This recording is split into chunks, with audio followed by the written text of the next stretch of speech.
Suzanne Byrne for RT10, and look at us, we're on the set of the hit. We're very lucky to be here. Let's find out what happens backstage.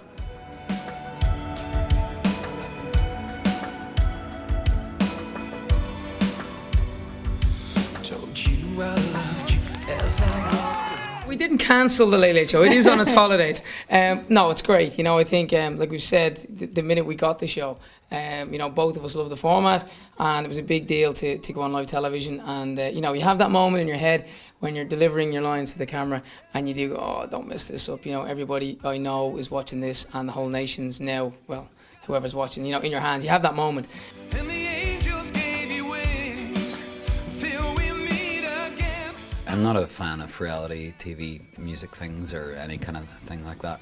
But for me, it was the fact that it's based on the old way, like say in the 40s, 50s, 60s, where people would have pitched songs to artists. So the Brill Building or Denmark Street in London, where you had songwriters who would have just been holed up in a room with a piano and writing away, and then they would try and get their songs covered by the kind of artists of the day.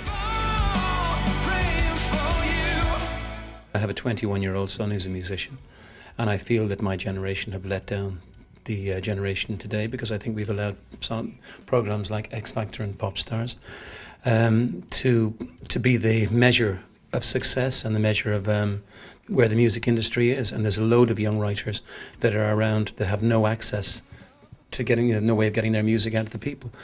And when this was put to me that it wasn't about me, it wasn't about a jury, it was about the songwriter and about trying to get the songs heard by people, I was interested. It did take quite a few meetings to get me on board, but you know, it was the final thing for me was, if you don't, you know, it's very easy to sit on the sidelines and complain about things.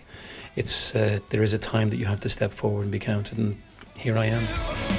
They tell me I should be strong. Can't believe that you're gone. Home is where I'll be. The evidence is in the show. If you're watching the show, he's a complete natural. Because everyone keeps going, oh no, you're teaching Nicky things. No, there's nothing to teach him. He's a complete pro. He stepped in. Tell me about that time when you were in the room with each of the songwriters. I think that's the bit is probably most difficult, because you know, songwriting is quite a lonely process, and you're on your own in a room with a blank page and a pen. But for television, obviously, some of those things need to be heightened. So there's that competitive element, and the fact that Mr. Johnny Logan was running around listening to the songs as well. You're kind of going, oh, don't pick the ones I want. The first thing that I had when I went into the room and I listened, I realised that I was probably just as nervous as the writer. So I found I was looking at him rather than listening to the song. So I knelt down and I, you know, closed my eyes so that I could stop focusing on the person and focus on the song. There's only one diva on this show. Excuse me, this is the one and only shirt I've put on today. How many have you had on? 2. And that's the truth. We saw Aidan change that shirt 3 times. Hey, but at least they're on trend with their navy blazers. It's very exciting. Backstage here at the hit, there's Johnny Logan and his leather pants, Nicky Byrne, Aidan Power, Duke Special, lots of lights, big music, and the audience will be coming in soon. But there's 4 very other important people who are part of the show, the songwriters, and I got a chance to chat to them.